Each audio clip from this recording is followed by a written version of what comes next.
Women. Let's talk about women.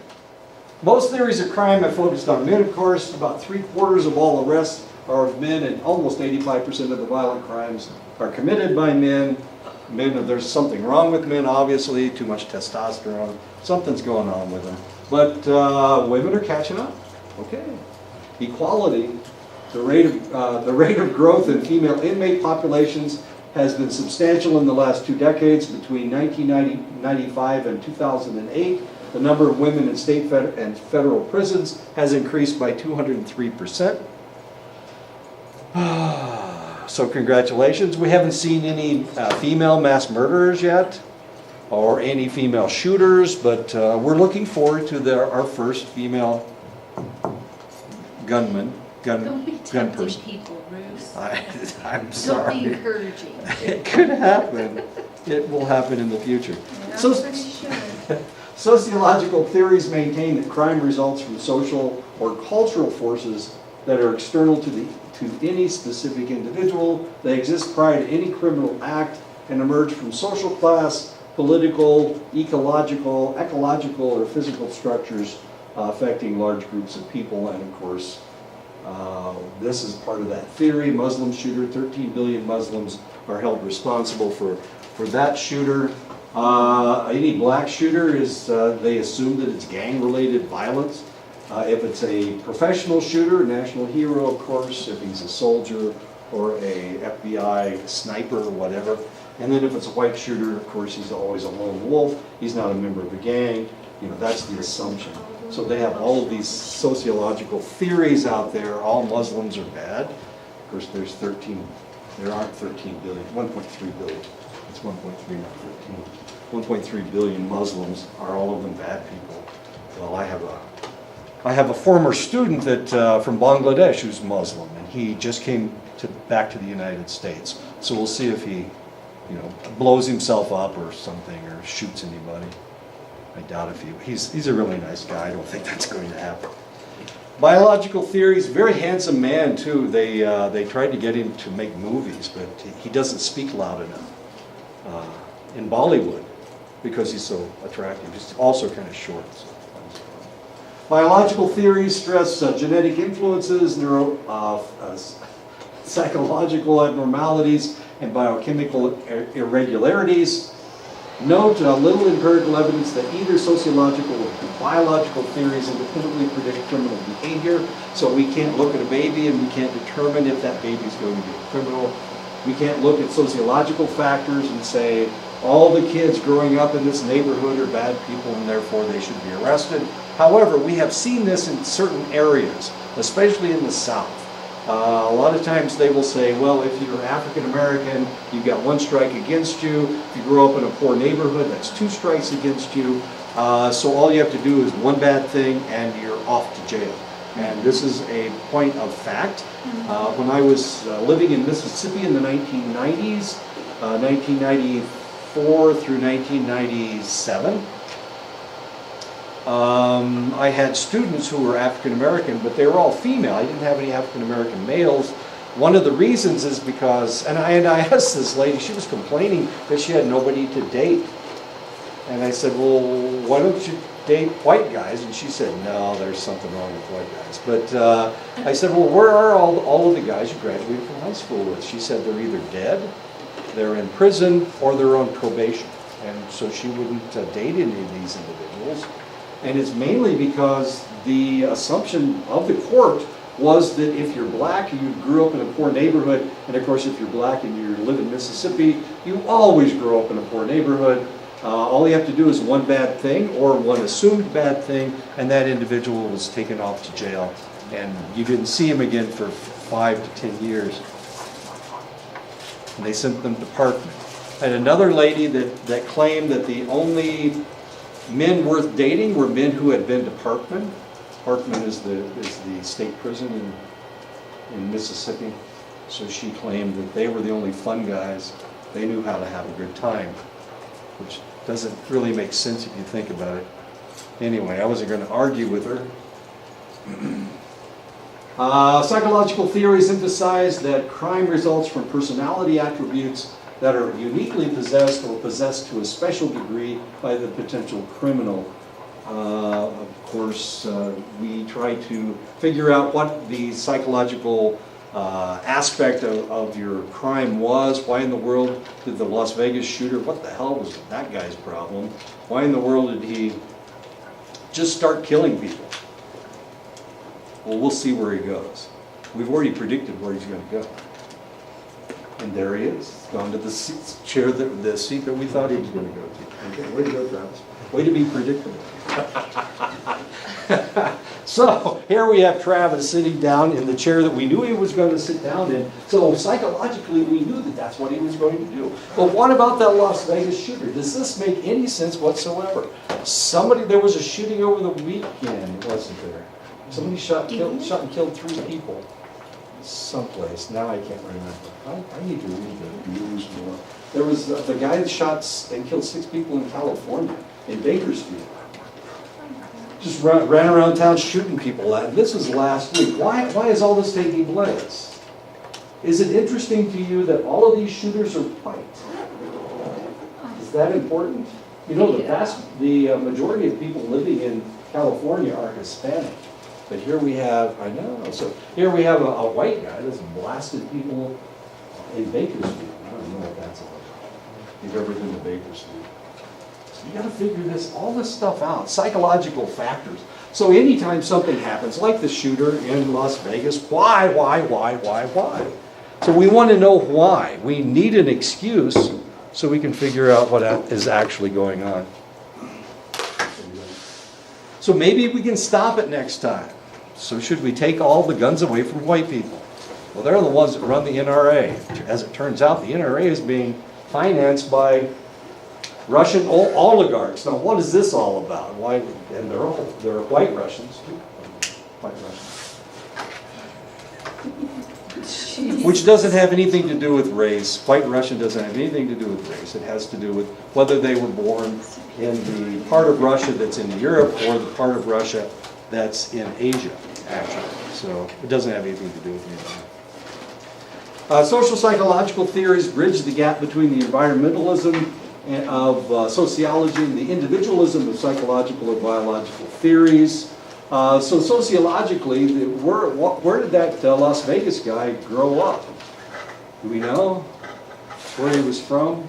His brother lives in Atlanta and was shocked when he found out that this guy was the shooter. Where did he grow up? You remember? I don't know too many details Oh, about the I Vegas. think it was Nevada. I think he grew up not in Las Vegas, but someplace else in Nevada. I think. That sounds right. Yeah. So, okay. So if you're a member of a gang, I guess this is a gang symbol. I'm assuming it is because he's got it and she's got it on both ends. And he's got a cup, so he can't make the gang sign, whatever that means. I have no idea. 0303, I don't know. Anyway, it's a gang sign. Cool. Well, let's talk about cops and how we can create good police people. Let me see if I can find this. Ha! There it is. I looked at this before I came to class. So hopefully I won't stumble over it like I did last week. I had a bad dream last week, and that's why I had problems lecturing last week. Psychology of the police. We first started trying to figure out back in the old days, back in the 19th century, when they hired a policeman, they hired somebody who was tough. They hired somebody who was poor enough that he would want the minuscule money that he would be willing to take.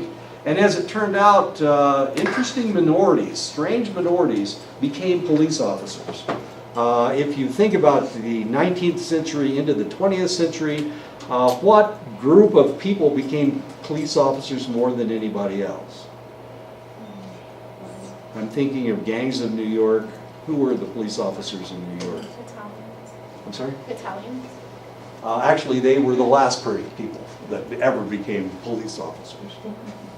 And it took them until the 1950s before we started hiring them as police officers.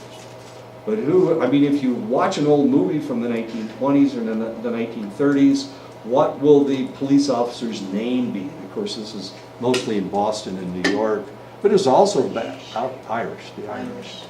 The Irish, because we're looking at a denigrated minority who couldn't find a job otherwise, and we're also looking at a physically adept individual because they were a little bit larger than other individuals. If you've seen the movie with, wait a minute, the married couple, they were married at that time. I can't think of the guy's name. Come on, Tom Cruise and Nicole Kidman. They're two Irish people that leave Ireland and come to the United States. And then he starts boxing, of course. And then it was the Irish versus the Italians, but mostly it was the Irish fighting. We have an individual that is used to boxing, potentially. And here he becomes a boxer in that portion of the world, in Boston. But the Irish and we hired them because they were physically able to do it. They were also a minority and they were willing to do it. You wouldn't want to take a PhD from Harvard and make them a police officer. You needed an individual that was willing to do it. So that's what we saw into the 20th century. And the first psychological test for police personnel was written by Terman. And Terman was from Stanford. He was way out in California. He was the first one to figure that we needed to determine what individuals and what aspects of police work we need to support. So Terman's the one that wrote the IQ test for the military personnel during World War I. He's also the one that converted the first IQ test that came over from France, that eventually became the Stanford Binet IQ test, because Terman was out at Stanford, and he was the one that converted that test. So he decided that he would do all of these tests for IQ, and he decided that we needed to do that because we were getting a lot of police officers that were corrupt. And he said, well, we need to crack down on that. And it didn't have anything to do with the fact that Irish people are more corrupt than anybody else. But that's the reason they wouldn't hire an Italian police officer, because of theoretically it had to do with the mafia. And the fact that a lot of Italians were members of the criminal underground, as it turned out, especially in Boston and New York. And as the crime families, as they move across the country, you have Jewish crime families, you have Irish crime families, and you have Italian crime families. And the ones that seemed to be the most vicious were the Italian crime families. And that's the reason why, if you look at the history of the crime in Chicago, it was run by the Irish and it was run by the Jewish crime families, crime syndicates. And then during Prohibition, of course, Al Capone, who was Italian, took over the city, the crime syndicates in the city. As interesting as that is. But Terman decided he was going to change all of this. This is well before Al Capone and all those crime families. But Terman decided he was going to change all of that. He started doing IQ tests.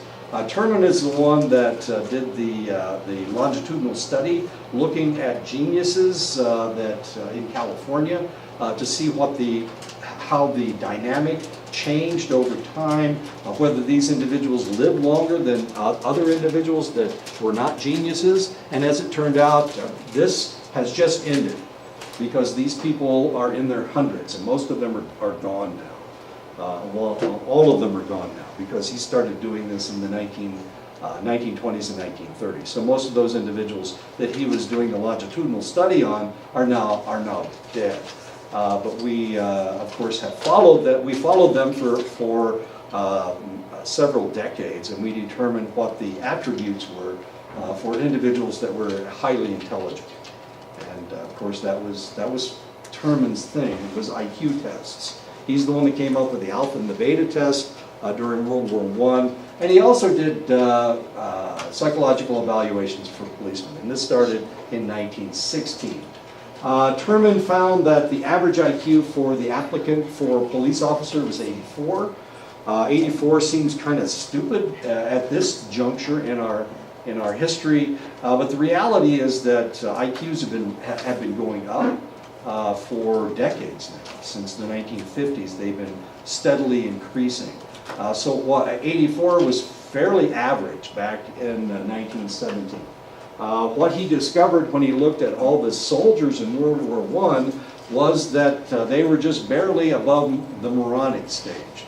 Moron was considered an individual with an IQ in the 70 range. So what he discovered was, looking at all these soldiers, all these people that volunteered for World War I, which was kind of stupid in itself, what he discovered was they weren't real bright. A lot of them couldn't read. And most of those individuals that couldn't read came from the South. And the reason was because the South, they were cheap and they didn't want to finance public education. And to this day, if we look at an area, a lot of times the public education, especially in the South, is underfunded. We see this in Florida. My son's teaching high school down in Florida. And he's, it's expensive to live in Florida, but he's making in the $40,000 range, and it's hard to survive on that kind of money. But it's underfunded, and there's a lot of different reasons for it being underfunded. But one is the tradition in the South of underfunding education. Even after the Civil War, when they were supposed to be educating African Americans, a lot of times there was no money for educating African Americans. It wasn't until the 1950s that they tried to force the people of the South to educate African Americans on a regular basis. And it wasn't until the 1970s that they actually were able to force them to educate African Americans on a regular basis. And what happened was the public education changed in the South, so the public education became for the African Americans, and all of the white Southerners went to private schools, started going to private schools. So we have that whole aspect, that whole dynamic of that area of the country that people don't really understand because most people have never lived down there. But if I lived there in the 90s, and I was seeing it in the 90s. There was a town right beside West Point. It was West Point, Mississippi. It was right beside where we lived. West Point, Mississippi was 25% black, but the public school was 90% black. And there was a private school right next. It was a Christian private school. And of course, you start throwing religion into it, and all of a sudden everybody goes, oh no, we can't touch this. Can't touch this. Wait a minute, it sounds like a song, doesn't it? And a dance. Anyway, okay, so these things were going on all over the United States, as interesting as that was. And so Terman decided that since 84 was the average IQ of an individual that became a member of the police force, that they shouldn't accept anybody with an IQ less than 80, which of course was just above moronic, as it were. In the 1960s and the 1970s, several national commissions recommended formal psychological assessment of police personnel in all departments. There was a lot going on in the 1960s. Civil rights was exploding all over the United States. And one of the things they realized when they started televising what was going on in the South was that these police officers were not real smart, and they were mean. They were just downright mean. So in the 1960s, all of this stuff exploded. All of these ideas, we need to change this, we need to change the way we do things. It became very common, especially in areas that were having riots. We had riots in the 1960s in Cincinnati, in Newark, New Jersey, in Detroit, in Los Angeles, just all over the place. And it was a mess. It was a huge, huge mess. And one of the things that was happening, they tended to shoot before they thought, or shoot before they started talking to people. And they weren't really willing to deal with with riot situations. They weren't willing to negotiate. They wanted to go in with riot police and stop everything. So we decided in the 1960s and 1970s that maybe we needed psychological assessment of police personnel. By the 1990s, formal assessment of police candidates had become fairly routine. Of course, we needed to go through that whole paroxysm of upheaval in the United States before we really changed anything. So by the 1990s, when there wasn't a whole hell of a lot going on, by that time we decided, well, maybe we can actually test these individuals, and you don't want to give a thug a gun and send him out and call him a police officer. Something happened over the weekend. Border Patrol, a member of the Border Patrol was arrested for sodomy and sexual assault. I know that's always exciting. As it turns out, he wasn't really assaulting anybody in his job. I think it was his family members. And incest, he was charged with incest as well. I know, these things just keep cropping up.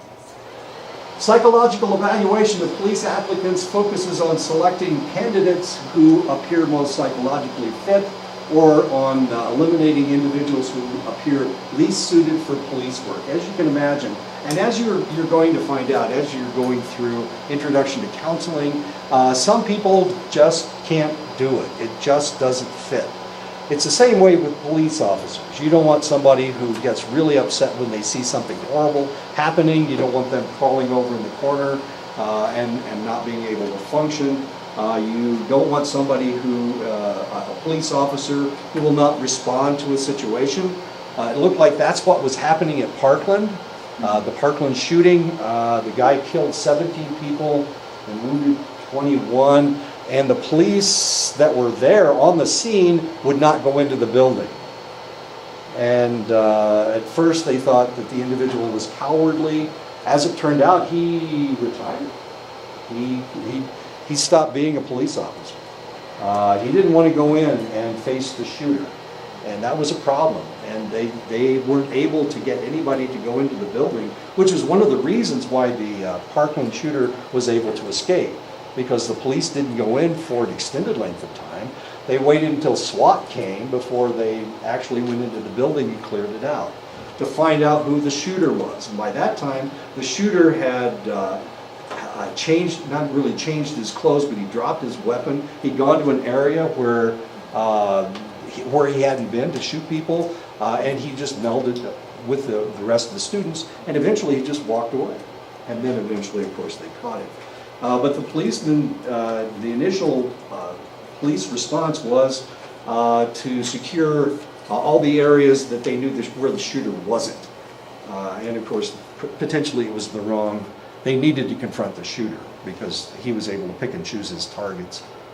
I don't know if he ran out of ammunition or what. Anyway, he was able to escape, as strange as that is. So some people aren't suited for police work. They just don't. It just doesn't fit. Maybe they're not brave enough. Maybe they don't want to sacrifice themselves for another individual. But of course, that is the job of a police officer. Most selection methods are developed to screen out disturbed candidates because it is very difficult to agree on the ideal police profile. In some situations, there is one individual that is more ideal than others. In another situation, this individual that's ideal in one situation will not be ideal in the second situation. So the perfect police officer is really hard to come by. If you're a police officer, how often are you around people that aren't average and aren't normal? All the time. I mean, why in the world would somebody call you to a situation where everybody is happy and everything is normal? No, police officers are called to odd situations. They are called in to confront individuals that are not acting normally. So unfortunately, one of the things, if you watch a lot of police dramas on television, one of the things that you see is a lot of times these individuals start thinking of all people in the United States as screwed up as the people that they confront. For that reason, a lot of times they'll marry prostitutes.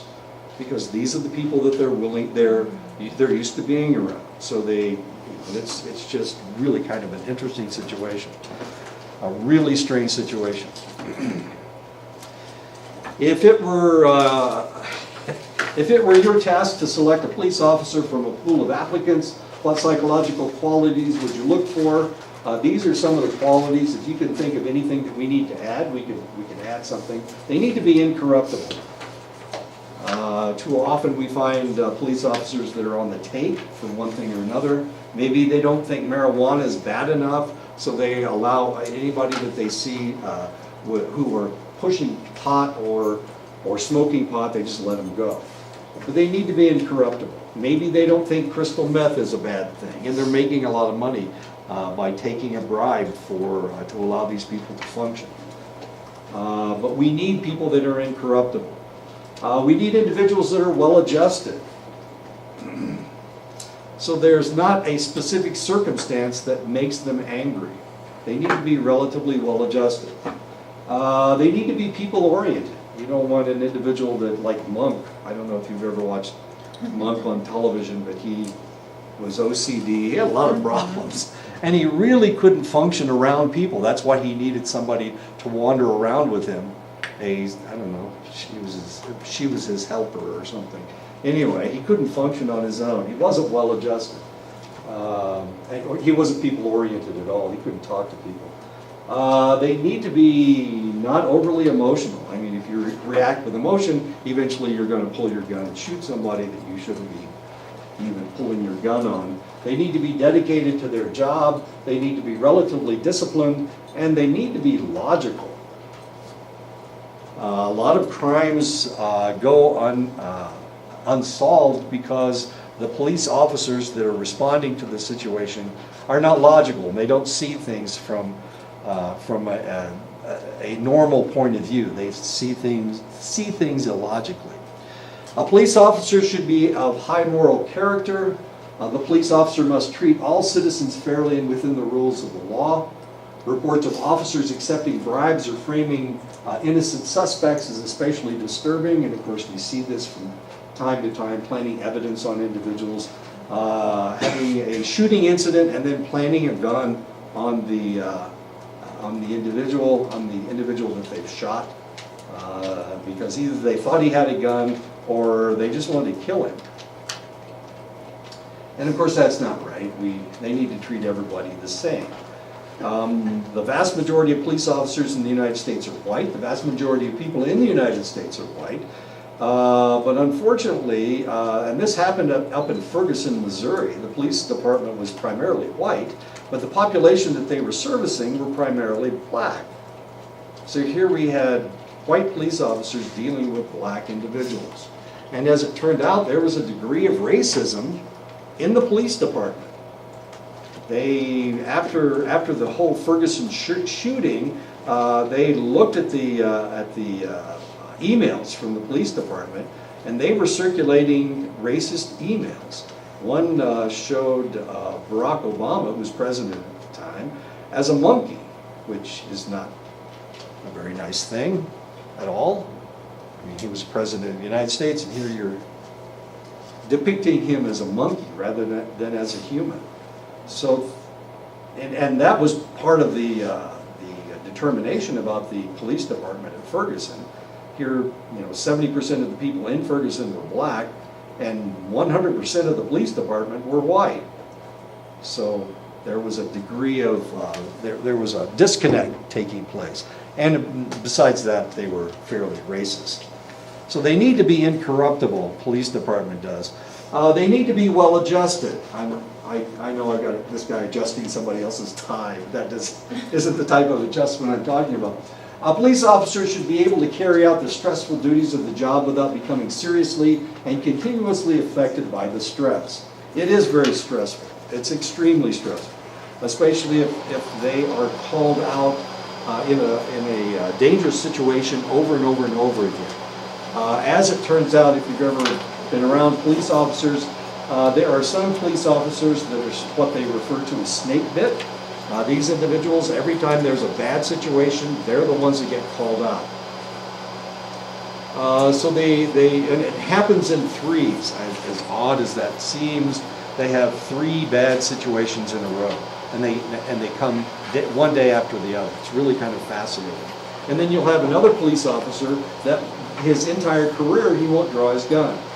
And one police officer will have 2 or 3 shootings, and then you have another police officer that never draws his gun. Why? Well, it just seems to work that way, as sad as that is. So it's a very stressful situation. They need to be thick-skinned enough to operate without defensiveness. You can imagine some of the negative things that people call them. When I was young, they referred to policemen as pigs, because that was during the hippie era, and there were a lot of individuals that were really insulting police officers. Like it was the police officers that were the ones making these decisions about what was happening in the United States. It's like the police officers are the ones that decided that we would go to Vietnam, all that kind of stupid stuff. They must be sensitive to the needs of others, of course. They need to be thick-skinned enough not to take insults. And they need to but be sensitive to others. There are individuals that if you refer to this individual's mother, then they go off half-cocked. They get very angry because you've insulted their mother. But the reality is, I mean, there's a lot of things you can say to people, and that's one of the reasons why a lot of phrases, swearing phrases, have to do with somebody's mother. SOB, for example. I was thinking of saying it out loud, but I'm not going to say it. I'll just use the acronym. It means short of breath, of course. SOB. I know. First I saw that in a medical file. I thought, oh my God, they're calling this guy an SOB. He just had short. He was just short. Sharon's all worried over there. No. He wasn't a son of a bitch. He was he had breathing problems, Sharon. Okay, there we go. They must be aware of the dangers of their job, and there's always a possibility that the next time you get called out, it will be a very serious incident. When I was living up in Montana, one of the things that happened, I had a very good friend, and across the street from him was a trailer park, and in this trailer park there were various individuals. One day, one day they called out the policeman in town for a domestic disturbance call. And what had happened, this guy had beaten up his girlfriend. And when he went over there, the guy took off. And so he made sure that the lady was stable. She was barely alive. He'd beaten her almost to death. So he took off after this guy, and he chased him all over town. Relatively small town. He ended up going into a electrical transfer area with a fence, and there was only one way in. So the guy ran into this place, and so the policeman had him trapped. He went in to neutralize the situation, to arrest the guy, put handcuffs on him. He got one handcuff on one wrist, and the guy grabbed his gun and started shooting him. And of course, this is a fairly high caliber weapon. He was carrying a Glock 11, so it was a fairly high caliber weapon. And so this guy's pumping shots into this other individual's chest. Another policeman, at that point, another policeman came from another town. He saw what was going on. He drew down on the first policeman had fallen by this time, and this guy's carrying this weapon. He shot him 3 times in the chest. So he's got the gun up like this, and he's screaming for the guy to get out of the way. He's going to leave, and so he engaged the policeman. He took a shot at the policeman, and he hit him, got him in the shoulder, shot him in the shoulder. So here the policeman's, one of this can't use his left arm, and he's engaging the guy. That's 4 shots, so he's got 2 more shots, and he takes the 2 more shots. At the policeman, he's got him pinned down. And about that time, a guy stopped with a hunting rifle and drew down on the guy. And at that point, they arrested him. Other cops came in. The first cop that was shot died. he died because he responded to a domestic disturbance call. She lived, she's fine, don't worry about it, she lived. They arrested the guy, and, oh geez, this was just off the reservation, so families got involved. So as it turned out, the policeman that responded to the call, and that was wounded, not killed, but wounded, he was messing around with the other policeman's wife, as it turned out. I know. Oh, jeez. I know it always happens that way. So the family of the guy that was killed claimed that the other cop shot and killed him, not the other guy, not the criminal. Criminal went to jail forever. He's in jail for life for killing a cop, but they've got these two families screaming back and forth that he shot him because he was messing around with his wife. Anyway, they couldn't prove anything because the rounds were so destroyed in the guy's body that they couldn't do ballistics on it. Anyway, a police officer's major duty is service to others. An officer needs to have a genuine interest in people and compassion for those individuals that he's dealing with. He needs to like the people that he's serving. His job is to protect and serve, and he needs to like the people that he's serving. Okay, so what's going on in Ferguson, where we've got a 100% white police force who are relatively racist, yet 70% of the people that they're serving are black? You probably have a situation that might turn bad fairly quickly. They need to treat people as people, not as objects, and it's really difficult when all the people that you see are either drunks or prostitutes or petty criminals of one kind. You get the feeling that the people in the area that you're servicing aren't very good people. Because you're not seeing the good people, you're only seeing the bad people. And that's part of the problem with being a police officer anyway, because you don't see a whole lot of really nice people. One of the problems we had when working in the hospital was that it looked like everybody in our area were sick. I mean, that's the only people that we saw. We were only seeing all these sick people and people on drugs. And so it was really difficult to adjust your mind to think that not everybody is like this. I didn't live this was in Omaha, and I lived like two towns down the river. It was on the Missouri River, so 2 towns down the Missouri River. And so the people that I lived with weren't the people that I was helping. So it seemed like everybody in Omaha's got all these interesting problems. So they're all screwed up. It's really difficult to adjust, to adjust your mind so that you can really understand these things. So police officers have the same problem, but they're dealing only with bad people because that's their job. Although a degree of caution and suspiciousness may be desirable for the job, the police officer should be free of impulsive, overly aggressive reactions and other responses in which emotions overcome the discipline imposed by the training. And of course, this was a really difficult time for police officers when there were riots in the street.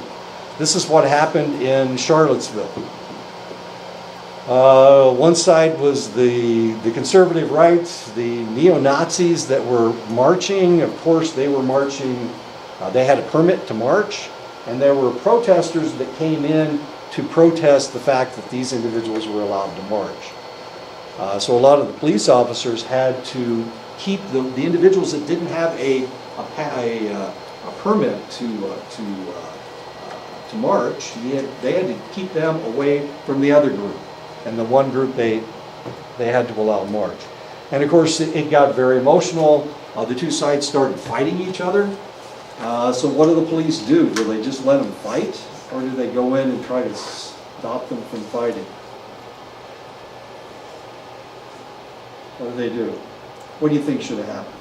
Just let them kill each other. That would have worked.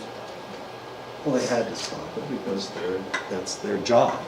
But sadly, the bad side, the side with the really negative attitude, they were the ones that they had to protect from the people that were there saying, you know, you neo-Nazis are wrong, you need to, the white supremacists, you know, they were the ones that the police had to protect because they actually had a permit.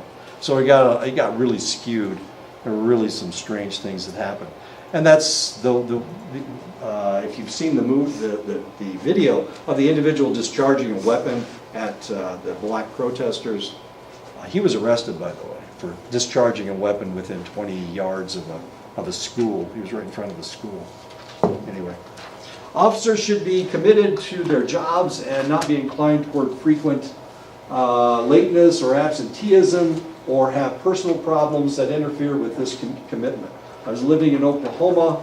It turned out that the local police officers were getting better pay than the highway patrol, than the state police. So the state police refused to issue citations. In other words, that's how municipalities make their money, by people giving out tickets. So you have to pay $250 for speeding or whatever. But they refused to do that. So it was kind of a blue flu of sorts. So they were out there and they were slowing people down and they were stopping people, but they weren't giving out any tickets. So while I was living in Oklahoma, I was there for 4 years. They still hadn't decided what they were going to do with the police officer or the state police. So I was stopped a bunch of times for speeding. I drive not as fast as Denise, but close to the same speed. So I was stopped a bunch of times, but I was never given a ticket for speeding. So my record looks really good, despite the fact I was driving a little bit faster than I should have been driving, maybe just a little bit faster. Anyway, they would stop me, but they wouldn't give me a ticket. Now, interestingly, the first time they stopped me, evidently I didn't have an Oklahoma driver license plate. So here I am, I'm speeding. I lived there for about 6 months. And they stopped me, and when he stopped me, he wouldn't let me get out of my car. I had to keep my hands on the steering wheel. He came behind, there was only one cop in the police car, and he was watching me through my rear view mirror, my outside rear view mirror. He had his hand on his hip. And I'm watching him, I'm going, oh my God, this guy's about to draw down on me. He's about to shoot me. As it turned out, of course, he was looking for somebody else. I looked like a lot of people. I was in the same type of car as some horrible criminal that had done something terrible, I guess. Anyway, dedication. They need to be dedicated and committed to keeping the peace. This is kind of a sad picture. This is a police dog. And he had saved a bunch of people's lives. He had been given all these citations. Unfortunately, he was getting older. As you can see, he's a German Shepherd. But he started having seizures, so they decided they had to put him down. But he'd been on the force for like 14 or 15 years. And it just broke everybody's heart, because everybody loved this dog. The people of the community loved the dog as well, because he was always there. He was a very friendly dog as long as you weren't doing something you weren't supposed to do. So they decided they had to put him down. He started having seizures. They decided they were going to put him down. This is in Connecticut. And this is as they were taking him to the vet to euthanize him. This is the reaction from the police officers. As you can see, they've all... And that's a good salute. That's actually a very good salute. Whoops. There we go. Yeah, that's a good salute.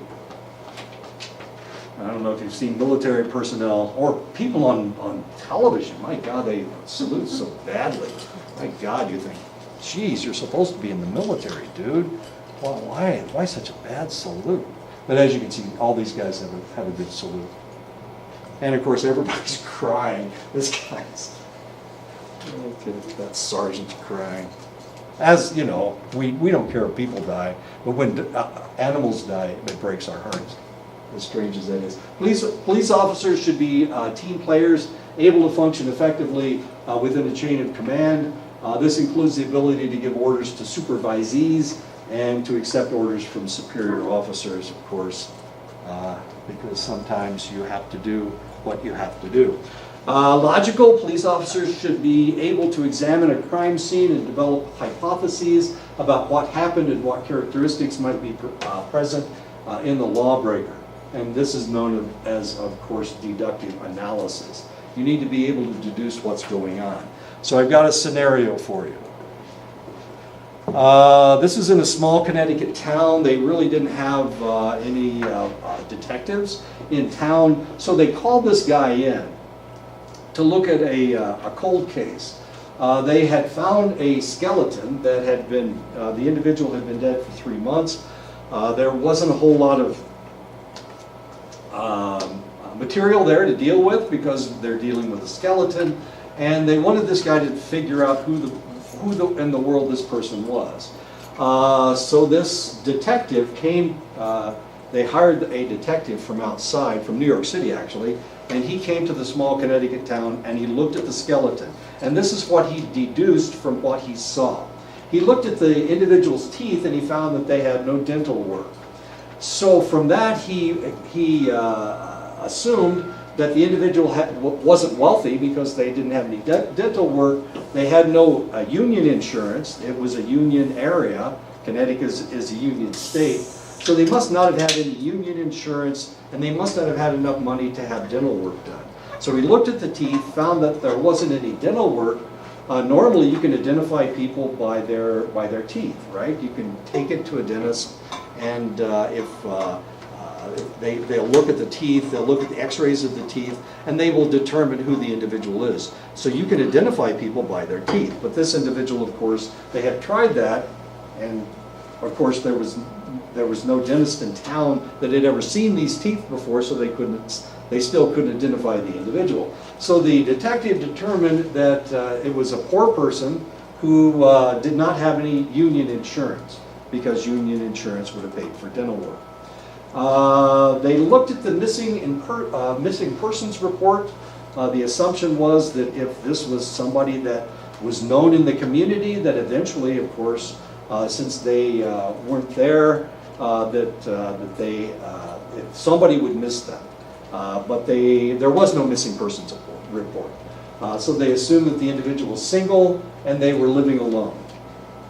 And nobody missed them. So they assumed that they were living in a flop house. A flop house is a place that you pay rent for a week at a time. So if you're not there the next week to rent a room, nobody cares because it's a flop house, and they see all these transients moving through all the time. So they figured that the individual wasn't wealthy, that they had never worked a union job, so that they had union insurance. They figured that the individual was single and that they were living in a situation where they paid rent week by week.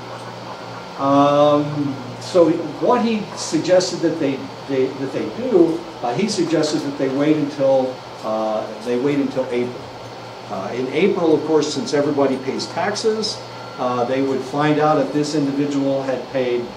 There would be an individual that didn't pay taxes this year who had paid last year, and they can use that list to see who paid taxes and who didn't pay taxes. So he figured that they needed to wait until April. Actually, they needed to wait until December when the W-2s came out. So then they could determine who that individual was. And of course, since if he worked at a reputable place that withheld part of his pay for taxes, that they would see that there would be a business in town that had a withholding, that had a W-2 form with an individual that they couldn't find. And then they could determine who the individual was from that. And of course, that's how he solved the case. He used logic. But of course, you need to think about these things. You can look at the clothes that they're wearing. What kind of clothes are they? Where do they come from? You know, Walmart has a select group of clothes. Penny's has another group. You know, Macy's has other different types of clothes. You can look at their shoes. You can determine all of these things. You can look at at the wear on the bones to determine what type of work that the individual did. Was it heavy work or was it sedentary work? You know, you can look at all of these things to get all that different type of information. Last year we hired a lady to teach social work out at Shiprock. She only lasted for a year, but the interesting thing about this lady was that she had been a police officer. She'd been a police officer for about 15 years. For the first 5 years, she was just a regular police officer. But for the last 10, she was a detective in this small town in Indiana, which was the reason I hired her, because she was from close to my hometown. No, I hired her because she had a degree in social work, but she was also a criminologist, which was fascinating. So she didn't tell me any of her stories.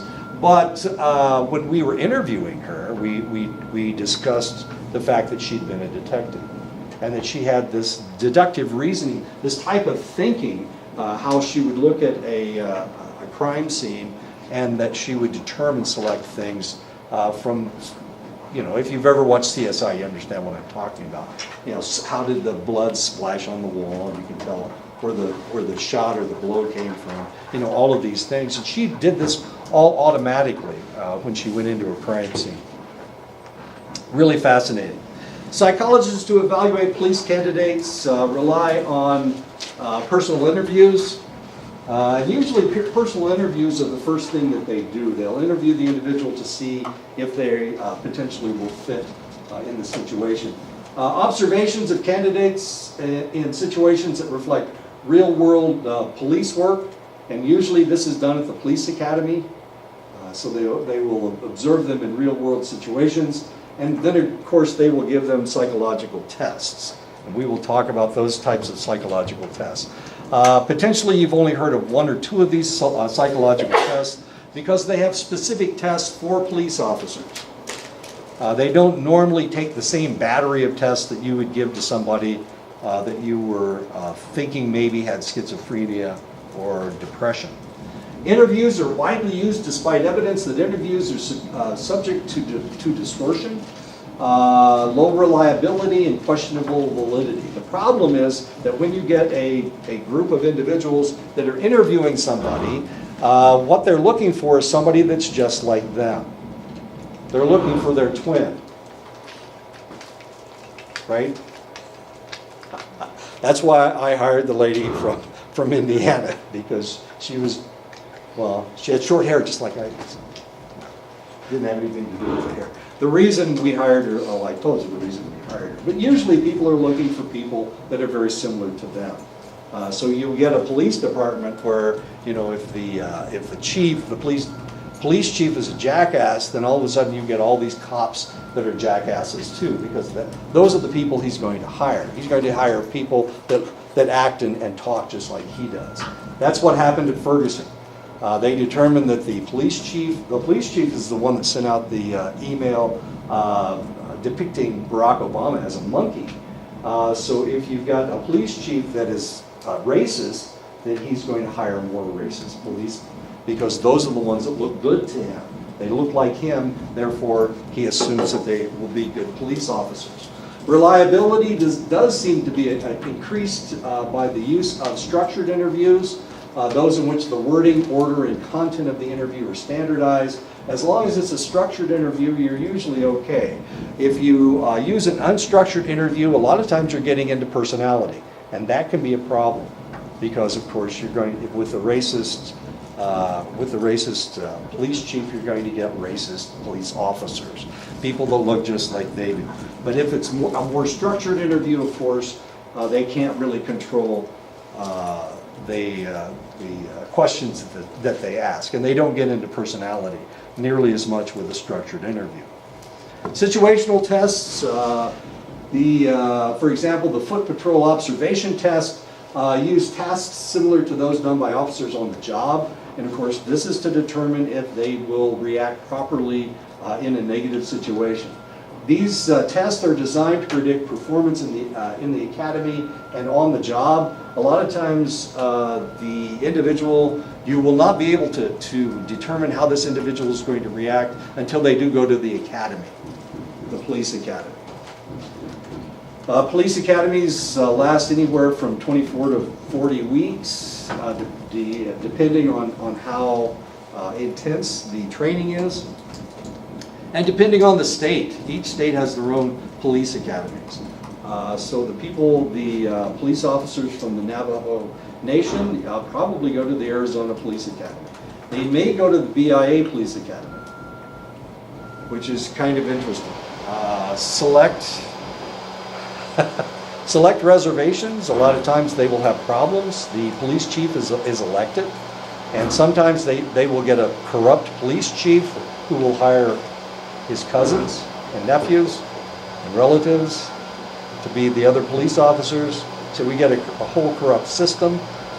Sometimes because of that, the BIA will come in. People will complain enough that the BIA will come in and they will suspend the police department of that reservation, and they will replace them with BIA police officers. Now this works, kind of.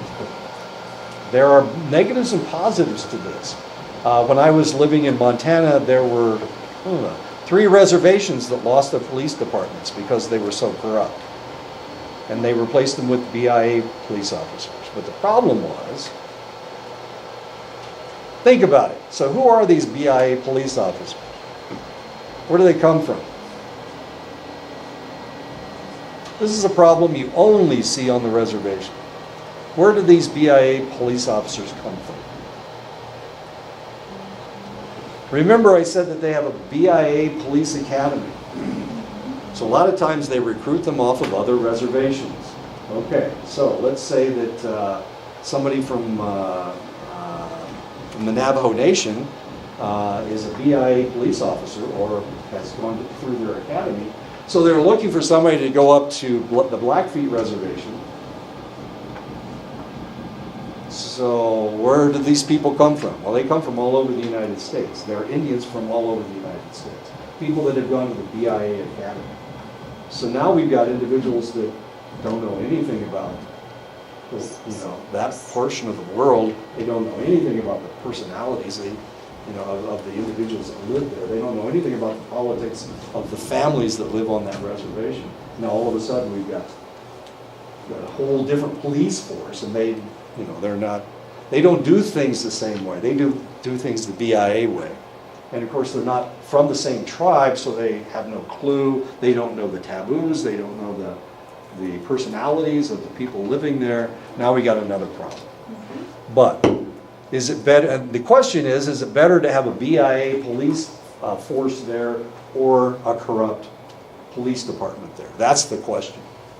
And of course, eventually they get pissed off at the BIA and they re-elect a new police chief, and they put together a new police force, and then they get rid of the BIA. So this is what initially happens. But of course, the BIA is put there by the federal government because there has been so much corruption there that they had to do that. While I was up there, it happened on 3 different reservations up in Montana. There's 7 in Montana, but it happened on 3 different reservations. Happened on the Blackfeet Reservation, the Rocky Boy Reservation, and Fort Peck. The BIA came in and replaced their police department, as strange as that may seem. Why am I talking about this? Police academies. These tests are currently out of favor in part because they are time-consuming and they're expensive. In other words, you put them in a situation that's very similar to what's going to happen in the real world, and you try to determine how they will react. But it's very time-consuming, and it's also relatively expensive. The budgets at police departments have been cut over the years. The only area that police officers are actually making more money are primarily on the reservations, because during the George W. Bush administration, he decided that that he was having trouble on the reservations, that people were having trouble on the reservations, and so what do we need to do? We need to increase the police force. So he built new jails, And he increased the police force budget, as exciting as all that is. So people were making a lot more money on the reservation. And this was happening anywhere, you know, like Standing Rock was one of them, that they built a new jail. Pine Ridge in South and North Dakota. They built a new jail up at Fort Belknap. It's the nicest building on the reservation, is the jail. I know. So the hospital is old and the tribal building is old, but they've got a brand new jail. Now, what message does that send to people? Think about it. Anyway, many standardized psychological tests have a good reliability. Two types of tests are included in most selection batteries: tests of cognitive or intellectual ability, and tests of personality traits, integrity, or emotional stability. And of course, what you're looking for is personality traits. Do they have a personality trait that is going to be a detriment to to them being a police officer? Do they have anger issues? You certainly don't want somebody that's really angry. If you remember in Columbia, South Carolina, the individual was trying to arrest the guy. He chased him into a park. The guy turned around, he started to put handcuffs on him, and the guy started to run away, and he shot him 4 times in the back and killed him. Now, why in the world would he do that? This guy he knew he wasn't armed, so why would he shoot him in the back? And they got it all on tape, which is kind of exciting. So why would he do that? Why would he shoot him? He was running away. Why did he shoot him? He got angry that he was running away. He's angry because he's running away. Probably not the best person to have as a police officer. Somebody that gets that upset. And he also knew who the guy was. So it's not like he couldn't go to the guy's house and find him. But he shot him 4 times in the back. And they were all torso shots, so, okay, so yeah, he did kill him.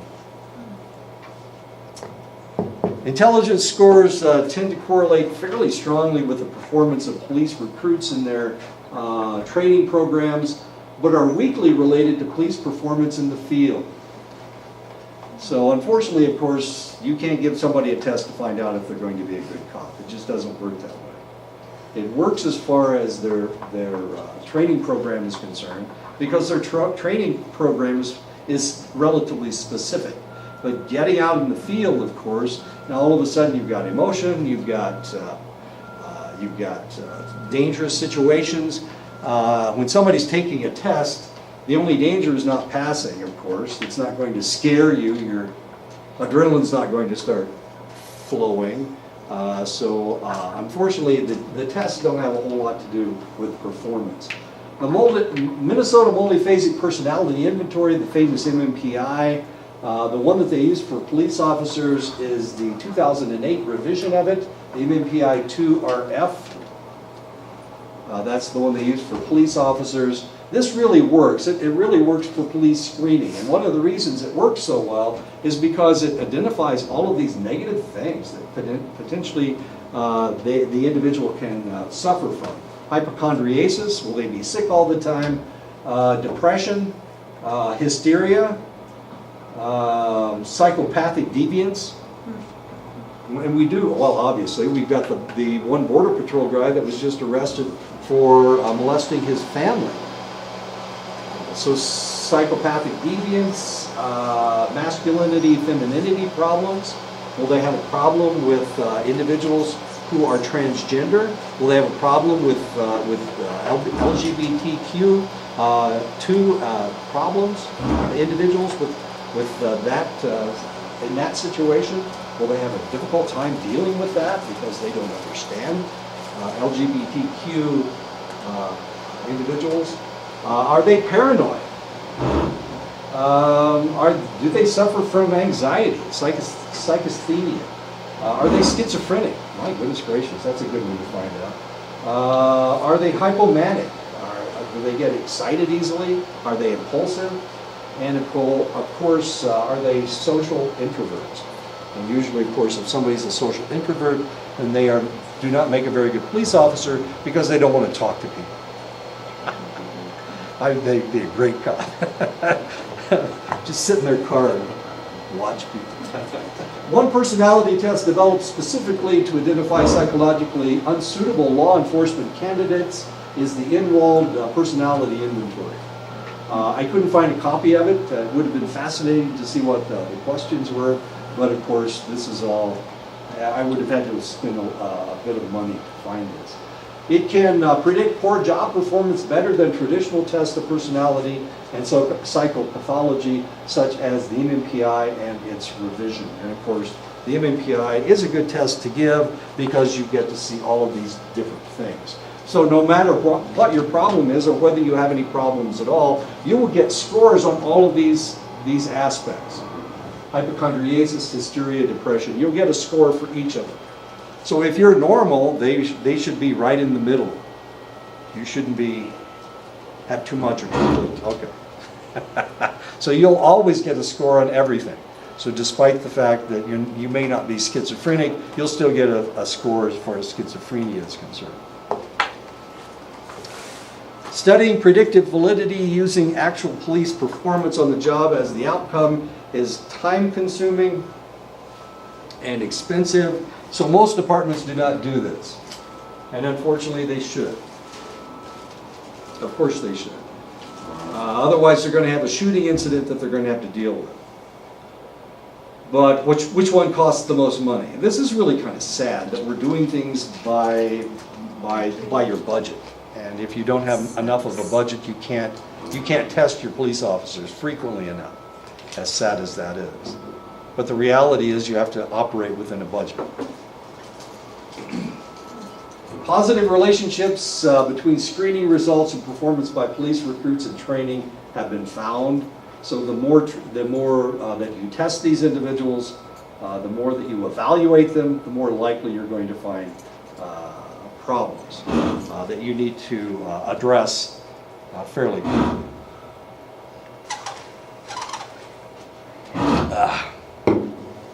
Researchers have also gathered peer ratings from trainees. Ratings correlate with job retention of police officers, but not with most other measures of job performance or with supervisor ratings.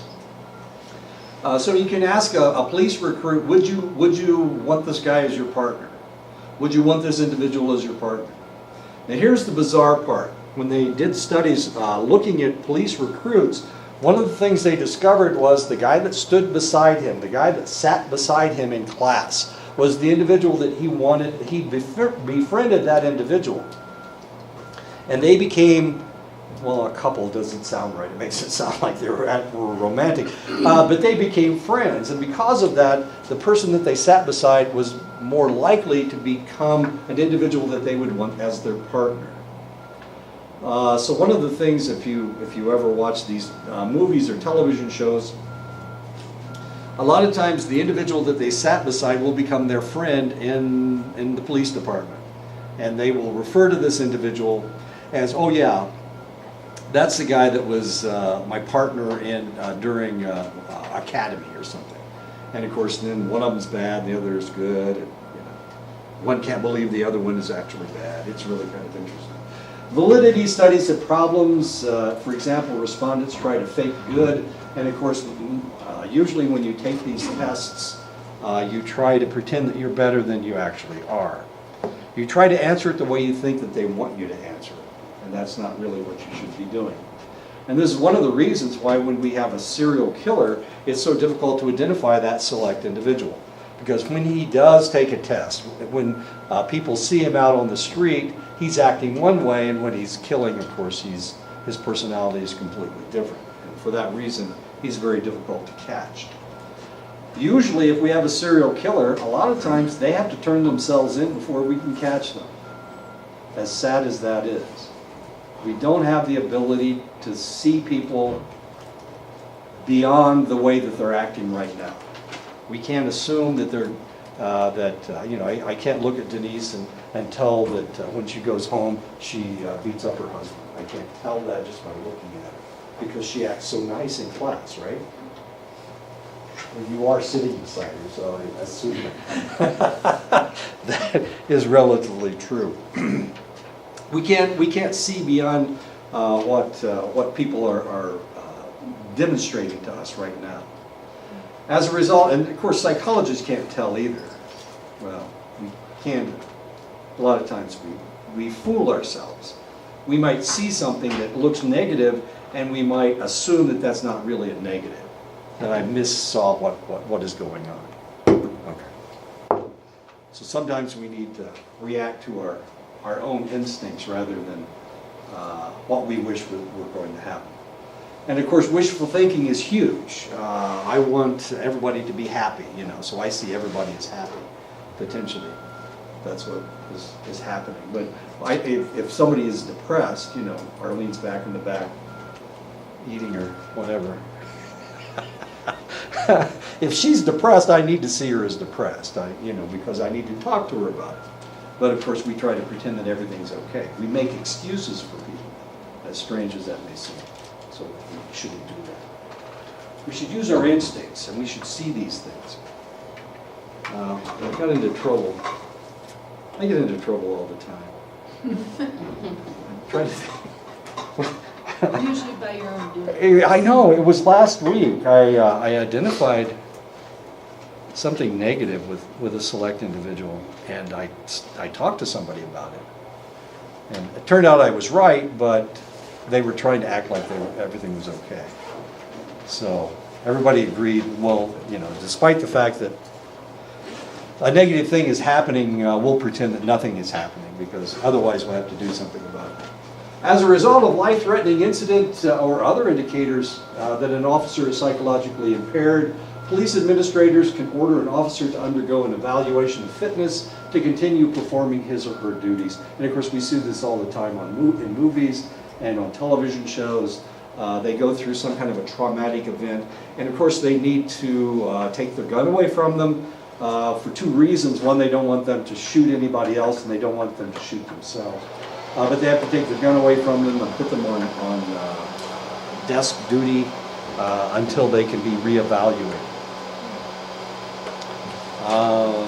Die Hard? No, it wasn't Die Hard. What was that movie? With Mel Gibson and Danny Glover? They made like 5 of them. What was that movie?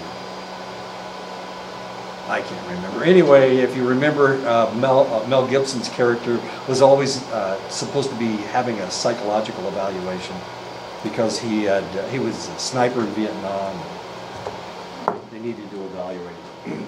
2 different models of fitness for duty evaluations. A department uses the same psychologist to perform the evaluation and to provide treatment. Of course, that's not really kosher. The psychologist who evaluates does not provide treatment. This avoids an ethical conflict between keeping the therapy confidential and disclosing an officer's psychological functioning to supervisors. This is the better way to do it, but that way you have to hire 2 psychologists instead of 1. And of course, how many police budgets will allow that to happen? This is a police officer in Massachusetts, in Boston. As you can see, she's a police officer, but this is her second job. Her second job is as a dominatrix. She's a sex worker, as curious as that is. So they had to decide whether they were going to keep her on the police force. So what would you do? You've got a police officer who, her second job is as a dominatrix. She actually makes more money as a dominatrix than she does. Do you know what a dominatrix is? Does everybody know what a dominatrix is? Is there anybody that doesn't understand what I'm talking about? Okay. I think we've all seen 50 Shades by now. Oh, I haven't seen it. I'm afraid to see it. I don't want my wife to see it. I don't know what will happen next. Stab me in the ear or something. Anyway, so what do you think? Should she be suspended from the police force? Yeah. I got a yes. Yes. Yes? 2 yeses? Yes. Yes. Like her personal life, but then again, going back to those values that you listed. Values? Okay. has to arrest one of her clients.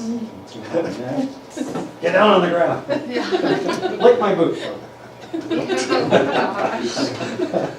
I don't know. Sure. Obviously, I've never been around to talk to them. What do you think? Yes or no? Yes. Yeah. Suspend the lady. I don't know. That's her sexual orientation. That's her personal. It's a good point. You know, actually, she's not married. So, I know, I read the whole story. It was really kind of fascinating. Tough one. So, yay or nay? Suspend her or let her be a police officer? Do I agree?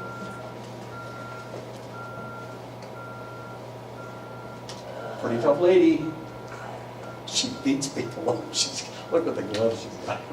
But it's during her personal time, like, Sure. It's kind of like masturbating. Yeah. Okay. So is it yay or nay? I'll say nay. Nay? No? No, we're gonna. No, let it keep her job. Let it keep her job. What a great police officer she is. She's getting good practicing on this side, you know, with handling, so You know when she tells you to do something, And- you do it. And I'm pretty sure she gets that natural reaction too, so. Yeah, you can see It how works neat she for is. her. What do you think? Yay or nay? You said it was her job, right? Yeah, she's a police officer, and then she, in her, you know, over the, on the weekends, Doing her tax. her cut. hobby is being a kidding. homemaker.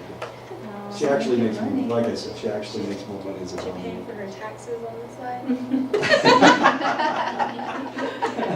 What do you think? Making up for the lost lessons.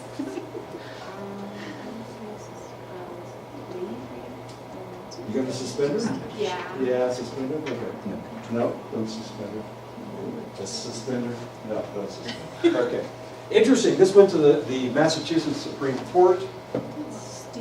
They tried to suspend her, she said, you know, she's got perfect evaluations. You know, why in the world would you suspend a police officer that nobody's complained about? I mean, nobody's complained about it, they discovered this on the internet. So it went all the way to the Supreme Court. The counties, the police department suspended her, the county suspended her, the state tried to suspend her, and that's when she took it to the Supreme Court. The court decided that her private life was her private life, and she, you know, it's just like a hobby. It's like anything Second else. job. Exactly. This is her real job. Probably increase This was just something that she did. Okay. Something else she's good at. Everybody knows. I don't know what she's good at, okay? I don't even think about it. Police Academy lasts for 14 to 24 weeks, 40 hours per week. I'm sorry, I said that it was 24 to 40 weeks. It really all depends on the state as to how long they put you through these kinds of things. Many departments require some college education, as interesting as that is. They were going to put the Police Academy for the Navajo Nation on this campus. And actually, the building that I'm in, that was the building that came here to be part of that, the academy. There was going to be over there somewhere, I have no idea what they were going to do. Anyway, it fell through, sadly as that is. Anyway, we were trying to start a criminology department here. We didn't. Why don't we stop right here? We'll pick this up next time. 2 types of criticisms of police training. Sorry about the